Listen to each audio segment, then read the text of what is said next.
நீங்கள் தவறவிட்ட எபிசோடுகளை இப்பொழுதே காணுங்கள் உங்கள் Tandivan.com மற்றும் Tandivan யூடியூப் சேனலில்.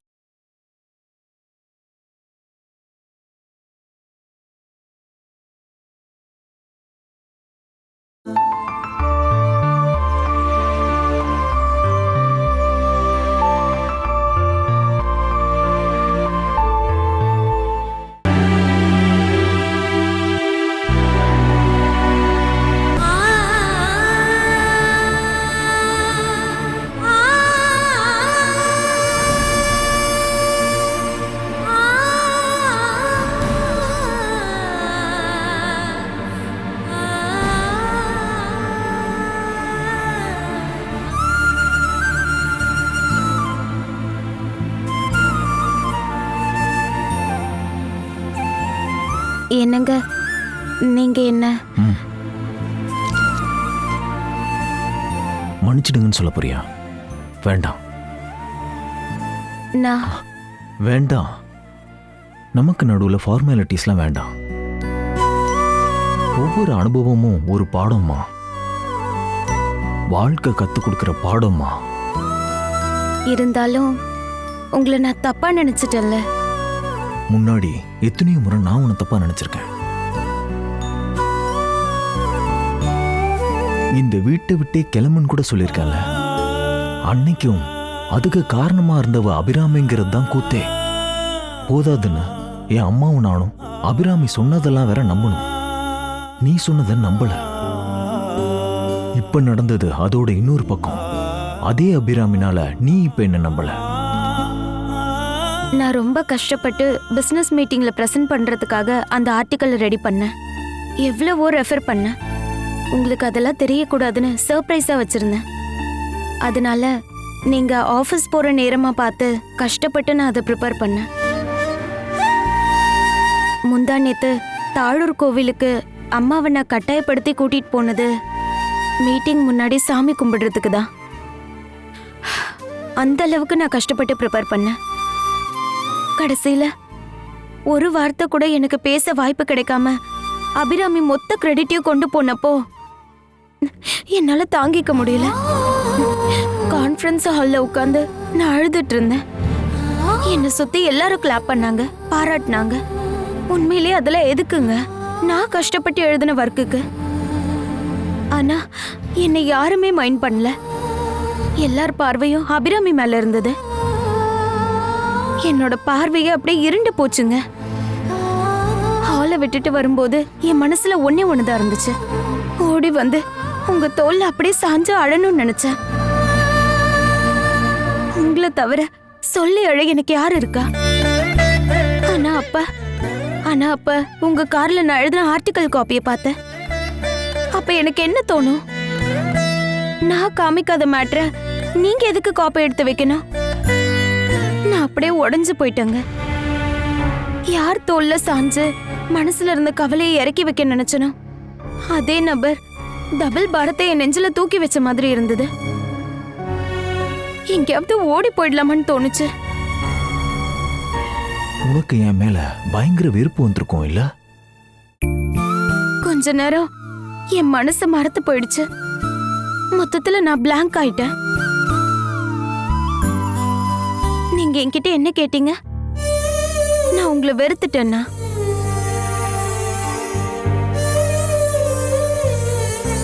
வெறுப்பு வந்துச்சுதான். ஆனா நான் உண்மையிலேயே என்னதாங்க வெறுத்தேன்.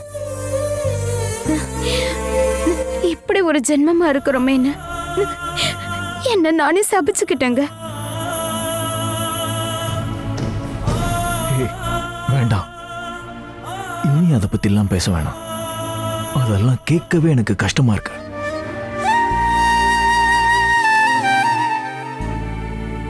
உண்மையிலேயே ரொம்ப குழம்பி போனவன் நான் தான். நீ என்ன வீட்டுக்கு வந்து கேள்வி கேட்டதும் ரொம்ப கஷ்டமா இருந்தது. அபிராமியை தான் நான் பயங்கரமா சந்தேகப்பட்டேன். அப்பவே போய் நாக்க புடுங்குற மாதிரி கேட்காதது ரகுவோட முகத்துக்காக மட்டும்தான். நீயும் அதை சொன்னல. எப்படியோ ரகுவே அந்த உண்மையை கண்டுபிடிச்சு அபிராமியோட தப்பு ப்ரூவ் பண்ணிட்டாரு. அதை விட முக்கியமா புத்திசாலித்தனமா இந்த விஷயத்தை ஹேண்டில் பண்ணாரு. நீங்க சொன்ன எல்லாமே 100க்கு 100 உண்மை. இது ஒரு அனுபவ பாடம். நான் உனக்கு கேட்கவா? இந்த பாடத்துல இருந்து நீ என்ன கத்துக்கிட்ட? அபிராமி மாதிரி ஆளுங்க பண்ற இந்த சூழ்ச்சியில நாம சிக்கி நமக்குள்ள எந்த மிஸ் அண்டர்ஸ்டாண்டிங்கும் வரக்கூடாதுன்னு. இந்து, அதுல ஒரு சின்ன கரெக்ஷன். நமக்குள்ள எப்பயுமே இப்படி ஒரு மிஸ் அண்டர்ஸ்டாண்டிங் வராம இருக்கணும்னா நமக்குள்ள உள்ள நம்பிக்கை குறைய கூடாதுன்னு பிறக்க போற குழந்தை மேல நாம 2 பேருமே சத்தியம் பண்ணணும்.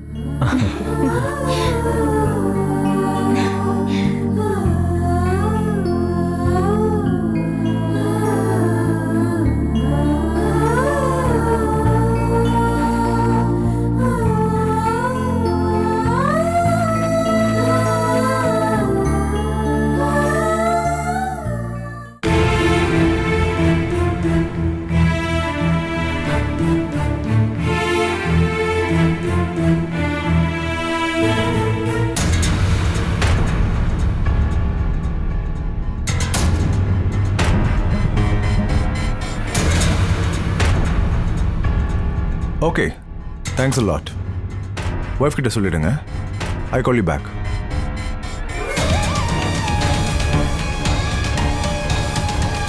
வாழ்த்துக்கள் குவிஞ்சுக்கிட்டே இருக்கு.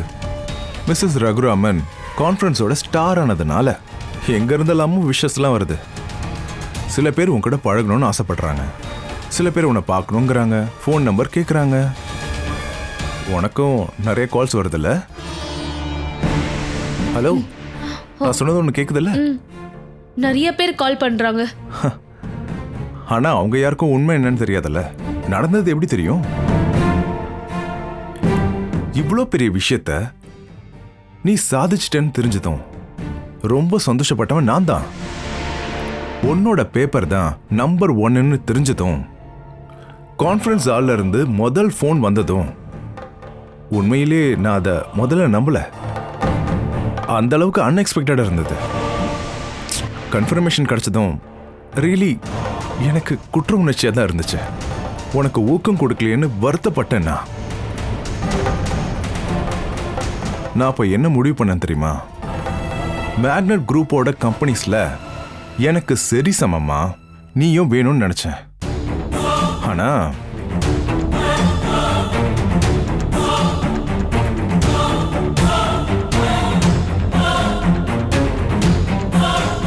கான்ஃபரன்ஸ் போறதுக்கு முன்னாடி நீ எனக்கு ஷாக் கொடுக்க போறதா சொன்ன.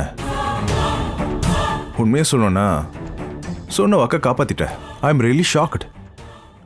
ஆனா உண்மையிலேயே நான் ஷாக் ஆனது அப்புறம் தான்.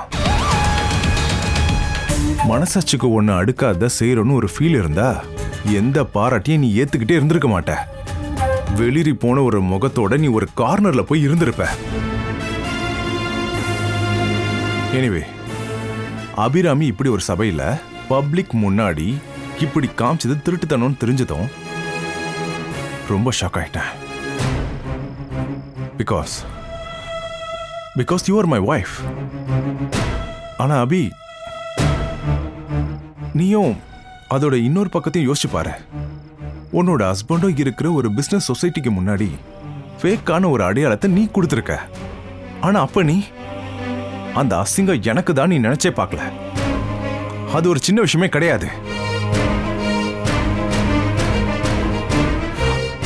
இன்னொரு விஷயத்தை நீ தெரிஞ்சுக்கணும், நல்லா யோசிச்சு பார்க்கணும். இந்து கஷ்டப்பட்டு ரெடி பண்ண அந்த ஆர்டிக்கலை நீ திருடுனன்னு தெரிஞ்சு கூட உன்னை நான் அசிங்கப்படுத்தணும்னு நினைக்கவே இல்லை. அடுத்தவங்க முன்னாடி உன்னை அவமானப்படுத்தணும்னு எனக்கு தோணவே இல்லை. காரணம் நான் ஏற்கனவே சொன்னதுதான். வைஃப், நீ என்னோட மனைவிங்கிற எண்ணம், அந்த ஒரு கன்சன்ட்ரேஷன், அது நான் கொடுத்த சலுகை இல்லை, என் அன்போட ஒரு வெளிப்பாடு. அதை புரிஞ்சுக்கோ. எதுக்காக இதெல்லாம்? எதுக்காக? நீயே திருந்தணும்னு நீயே நினைக்கிறதுக்காக. அதனாலதான் அம்பாட்டுக்கு போனோம், இந்துவை பார்த்தோம், கேக்க கட் பண்ணோம். புரியுதா? அங்கேயும் ஒரு ஆள் நினைச்சிருந்தா ஒரே நிமிஷத்துல கண்ணாடி உடைக்கிற மாதிரி ஒரு இமேஜை உடைச்சிருக்கலாம். இந்து நினைச்சிருந்தா.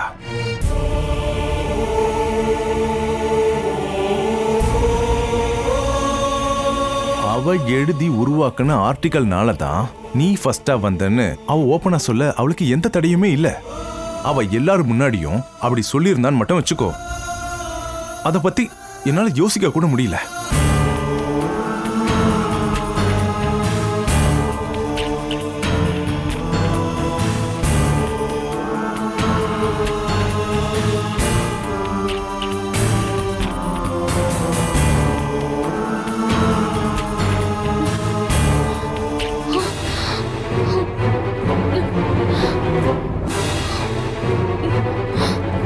அபிராமி,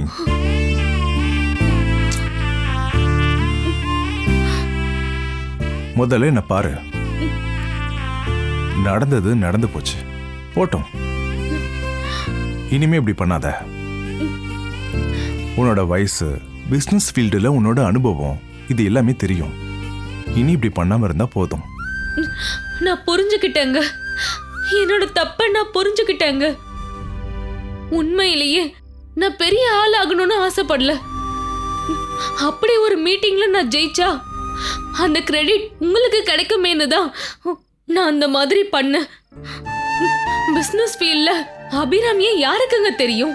உங்களை தானே எல்லாருக்குமே தெரியும். அப்படிப்பட்ட ஹஸ்பண்டுக்கு என்னால பெரிய அங்கீகாரம் கிடைக்கணும்னு தான் நான் அப்படி பண்ணுங்க. அதோட வர எந்த விளைவை பத்தியும் தெரியாத ஒரு முட்டாளுங்கண்ணா. இனி இந்த மாதிரி எதுவும் பண்ண மாட்டேங்க. என் தப்பு எனக்கு புரிஞ்சு போச்சுங்க. உண்மையிலேயே என்ன மன்னிச்சிருங்க. Really I am very sorry. குற்ற உணர்ச்சினால நான் அப்படியே கூனி குறுகிட்டேங்க. என் கண்ணே கலங்கிடுச்சுங்க. ஏய், இட்ஸ் ஓகே, லிவ் இட். அபி, பரவாயில்லம்மா. ஹலோ, ஒரு நிமிஷம்.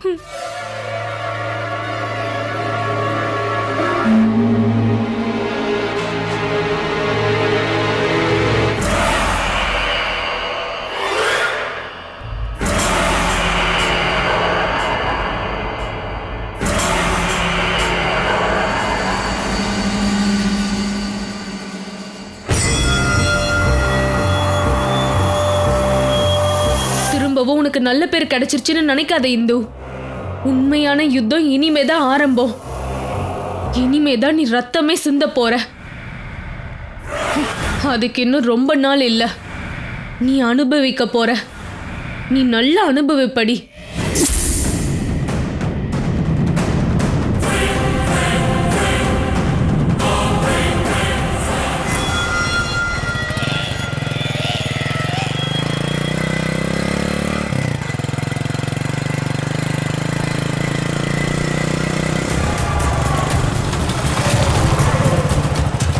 இவர் என்ன இவ்வளவு வேகமா வராரு? என்னமோ இருக்குன்னு நினைக்கிறேன். என்ன பாத்திரக்கூடாது.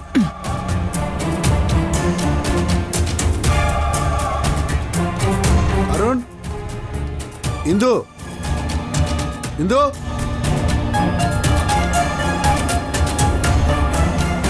என்ன மாமா? இப்ப மற்றவங்கெல்லாம் எங்க போனாங்க? என்ன விஷயம் மாமா? இந்துவை தேடி ஒருவேளை போலீஸ் இங்க வரும்.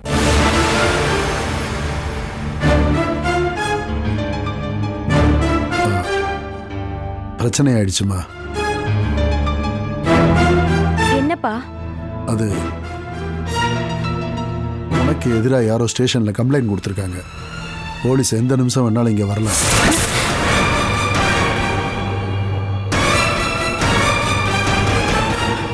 என்ன கம்ப்ளைண்ட் கொடுத்துருக்காங்க?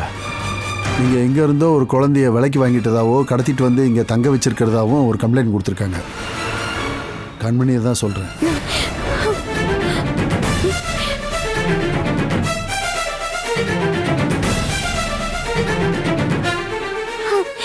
கடவுளே, உங்களை ஏமாத்துறதுக்கு யாரோ சும்மா சொல்லியிருக்காங்கன்னு நினைக்கிறேன். இல்லம்மா, உண்மைம்மா. என்னோட ஃப்ரெண்டு சந்திரன் போலீஸ். அந்த ஆள் டிரான்ஸ்ஃபர் ஆகி இங்கே வந்திருக்காரு. அவர் தான் எனக்கு கால் பண்ணி சொன்னார். நான் சும்மா சொல்லல அருண். தகவல் தெரிஞ்சதும் நான் இங்கே பாஞ்சி வரேன். அதுக்கு கண்மணி ஒன்று இப்போ வரலையே. 3 வருஷம் ஆச்சு. இப்போ எதுக்காக இப்படி ஒரு கம்ப்ளைண்ட்? யாரு கம்ப்ளைண்ட் கொடுத்தான்னு தெரியுமா? அது அந்த சந்திரனுக்கு தெரியாதுமா. தெரிஞ்ச தகவலை அவர் என்கிட்ட சொன்னார். நம்ம விஷயங்கள் பற்றியெல்லாம் நான் அவர்கிட்ட ஏற்கனவே பேசியிருக்கேன். அதனால இப்ப என்ன, விசாரிக்கட்டும். நாம கண்மணியை எப்படி வளர்க்குறோன்னு அவங்களே பார்த்து தெரிஞ்சுக்கிட்டோம். அப்படி கிடையாது இந்தோ, ப்ராப்ளம்ஸ் இருக்கு. சட்டப்படி பார்த்தா நம்ம சைடுல ப்ராப்ளம் இருக்கு. ஆமாம், அதை தான் அந்த போலீஸ்காரர் சொன்னார். அரசாங்கம் கண்ணுக்கு நம்ம சட்ட விரோதமாக தான் குழந்தைய வளர்க்குறோம். லீகலா நாம இதை செய்யலையே. அப்போ நாம யோசிக்கணும். இது சாதாரண விஷயம் இல்லைம்மா. அதனால தான் நான் வேகமாக வந்து சொல்ல வந்தேன். நாம் கண்மணியை நேசித்தோம், எல்லா வசதியும் செஞ்சு கொடுத்து தான் வளர்க்குறோம். ஆனால் அதில் ஒரு பிரச்சனை இருக்கு.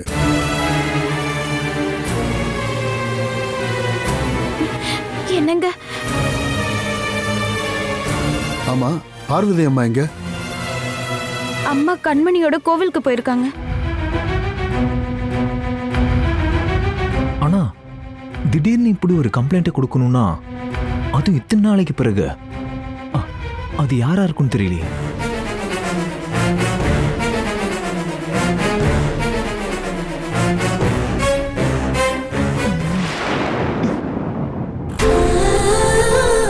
அம்மா சந்தனத்தை கொடுங்க, நானே வச்சுக்கிறேன். வச்சுக்கோ.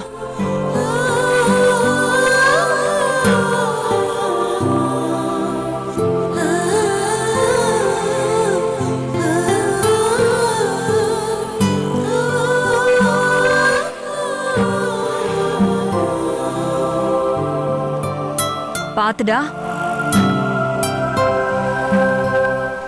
வா, சீக்கிரமா வா. எங்க மூஞ்ச காட்டு. ஐயோ, நீயே சந்தனம் வச்சுக்கிறேன்னு சொல்லிட்டு இப்படியா வைப்பாங்க?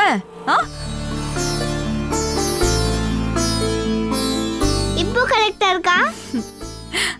இப்பதான் அழகா இருக்கு.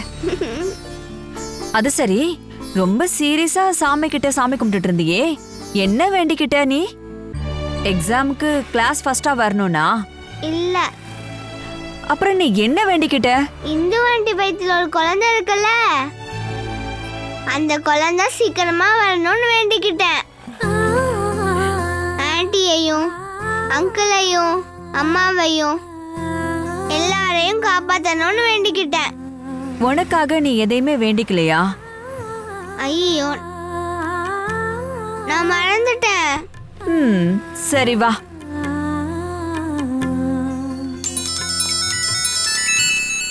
யாரோ ஃபோன் பண்றாங்க, இத பிடிச்சுக்கோ.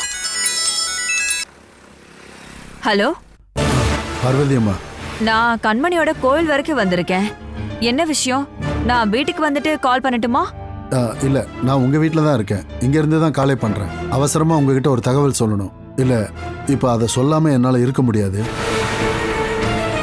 கண்மணி உங்கள் கூட தானே இருக்கா? ஆமா, நாங்க 2 பேரும் தான் வந்திருக்கோம். அவ்வளோ முக்கியமா என்ன விஷயம் சொல்லணும்? அது கண்மணியை பற்றின விஷயம்தான். ஒரு பிரச்சனை ஆயிடுச்சு பார்வதி அம்மா.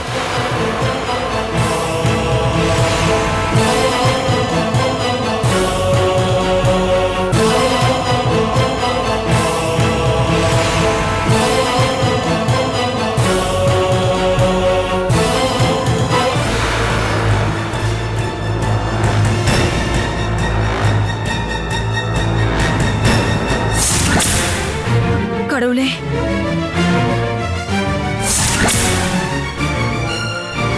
கம்ப்ளைண்ட் பண்ணது யாருன்னு தெரியுமா?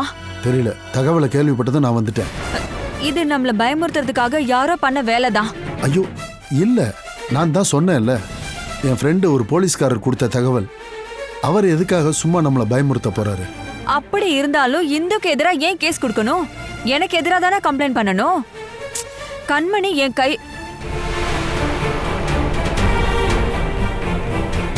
கண்மணி என் கையில கிடைச்சப்போ இந்த ஊர்லயே இல்லையே. அப்புறம் எவ்வளவோ நாளைக்கு அப்புறம் தான் அவ வந்தா. இப்படி ஒரு குழந்தை என் கூட இருக்கிற விஷயம் அப்பதான் அவளுக்கே தெரியும். அப்புறம் எப்படி இந்த கேஸ்ல சிக்குவா? இல்ல, இந்த விஷயம் எல்லாம் நமக்கு மட்டும்தானே தெரியும். ஆனா போலீஸ்க்கு போன கம்ப்ளைண்ட்ல இந்து பேர் தான் இருக்கு. அப்ப அவங்க வந்து இந்துவை தானே விசாரிப்பாங்க. நான் என்ன சொல்றேன்னு உங்களுக்கு புரியுது இல்ல? எதுக்காக இந்த மாதிரி வேணும்னே இதெல்லாம் உருவாக்குறாங்கன்னு தெரியல. அது எப்படிங்க நமக்கு தெரியும்? பழகினவங்கன்றதுனால போலீஸ்காரங்க எல்லாத்தையும் சொல்ல மாட்டாங்கல்ல. அப்ப அப்புறம் என்கிட்ட இந்த தகவலை சொன்ன அந்த போலீஸ்காரருக்கு இதை தவிர வேற எதுவும் பெருசா தெரியாது. இது பிரச்சனை ஆகுமா? ஆமா, பிரச்சனை தான் பார்வதி அம்மா. ஒரு பொம்பளை குழந்தை விஷயம் இல்ல. அப்படின்னா நான் அந்த வீட்டுக்கு வரல. கண்மனை கூட்டிட்டு நான் எங்கேயாவது போறேன். யாராவது தேடி வரும்போது நான் அங்க இல்லைன்னா என்ன பண்ணுவாங்க? நான் இவளை கூட்டிக்கிட்டு எங்கேயாவது போயிடுறேன். அதுதான் நல்லது. ஐயோ, அப்படிலாம் எதுவும் பண்ணிடாதீங்க. அப்புறம் அது வேற ஒரு கேஸா மாறிடும். அது மட்டும் இல்ல, நீங்க எங்க போனாலும் போலீஸ் கண்டுபிடிச்சிருவாங்க. பிரச்சனை பெருசுதான் ஆகும் பார்வதி அம்மா. அதனால நீங்க வந்துருங்க. என்ன பண்றதுன்னு நம்ம எல்லாரும் சேர்ந்து பேசி முடிவெடுப்போம். ஹலோ பார்வதி அம்மா, ஹலோ.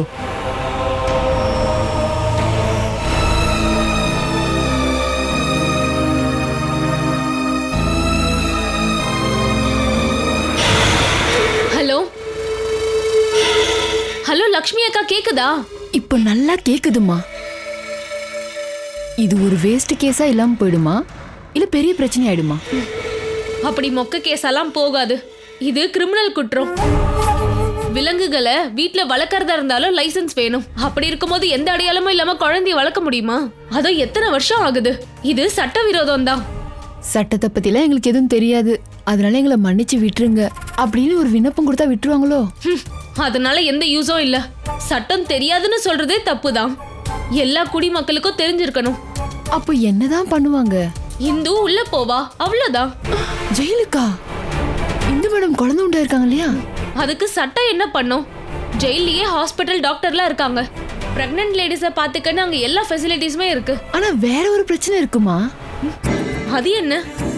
அருண் சார் இந்து மேடத்தை ஜெயிலுக்கு போக விட மாட்டாரு. குழந்தை எடுத்து வளர்க்கறது நான் தானே அவர் சொல்லுவாரு.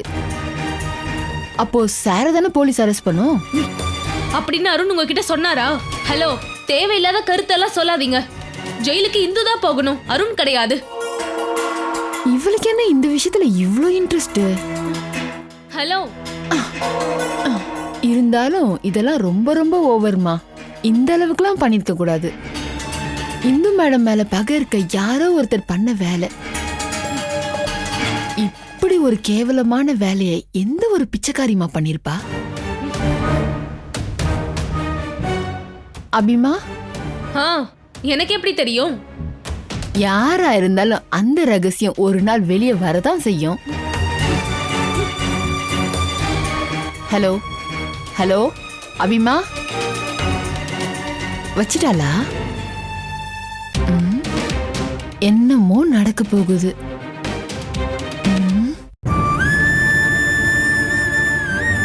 அன்னைக்கு நீங்க என்கிட்ட சொன்ன விஷயத்த நான் யோசிச்சு பார்க்கறேன். நமக்கு குழந்தை பிறக்கும்போது அந்த குழந்தையோட அக்காவா கண்மணியை தத்தெடுக்கலான்னு சொன்னீங்கல்ல, அன்னைக்கே அப்படி பண்ணி இருந்திருக்கலாம். அன்னைக்கு இல்ல, உண்மையை சொல்லணும்னா கண்மணி அத்தை கையில கிடைச்ச உடனே அப்பவே அடாப்ட் பண்ணியிருக்கணும். பிராக்டிக்கலா நாம அன்னைக்கு அதை யோசிக்கல. நாமளும் அப்ப கூட இல்ல. அது இல்லாம அத்தைக்கு அன்னைக்கு நல்லது கெட்டது சொல்ல யாருமே இல்ல. என்னுடைய அம்மா உட்பட கண்மணியை எப்படி துரத்தலான்னு தான் யோசிச்சாங்க. நேத்து நடந்த மாதிரி இருக்கு. தெக்க வீட்ல நான் வந்த அடுத்த நாள் தான் ரோசம்மா அக்கா கூட கண்மணி அங்க வந்தா. அக்கா மெதுவாதான் பின்னாடி வந்தாங்க. கண்மணி தான் முதல்ல வாசலுக்கு வந்தா. அவளை பார்த்த அந்த நிமிஷம் நம்ம பொண்ணுதாங்க நினைச்சு பார்த்தேன். அது நம்ம பொண்ணுதான் நான் ஒரு நிமிஷம் நினைச்சிட்டேன். ஓடி போய் அம்முன்னு சொல்லி நான் அவளை தூக்கி கொஞ்சினேன். அவ என்னன்னே புரியாம முடிச்சா. அதுக்குள்ள ரோசம்மா அங்க வந்துட்டாங்க. கண்மணிக்கும் நமக்கும் இடையில முன்ஜென்ம பந்தம் இருக்கு. நீ சொன்ன அதே அனுபவம் தானே எனக்கும் ஏற்பட்டுச்சு. ஜெயில உடம்பு சரியில்லாம ஹாஸ்பிட்டலுக்கு வந்தப்போ தானே கண்மணிய முதல்ல பார்த்தேன். நம்ம பொண்ணை பார்க்குற ஆசையில காத்திருந்தம்மா. அப்ப திடீர்னு கண்மணி ரூம்குள்ள வந்தா. பின்னாடி நில்லுமான்னு கூப்பிட்டுக்கிட்டு நீயும் ஓடி வந்த. நான் பார்க்கும்போது நீயும் நம்ம மகளும் தானு நான் நினைச்சேன். அந்த நம்பிக்கைய நீயும் மாத்தணும்னு நினைக்கவே இல்லை. இது எல்லாத்தையும் நினைச்சு பார்க்கும்போது கண்மணிக்கும் நமக்கும் ஏதோ ஒரு பந்தம் இருக்குமா? எதிர்ச்சியா நடந்திருந்தாலும் ஸ்கூல்ல அவளை சேர்த்தப்ப கார்டியன்ஸ் இடத்துல நம்ம பேரை தானே சேர்த்திருக்காங்க. கார்டியன்ஸா இல்லம்மா, அப்பாங்கிற இடத்துல அருண் என் பேரு, அம்மாவோட பேர்ல இந்துலேகா அருண். அப்படிதான் நான் எழுதி கொடுத்தேன். Catch us on TV, Tandivan.com, Facebook and YouTube.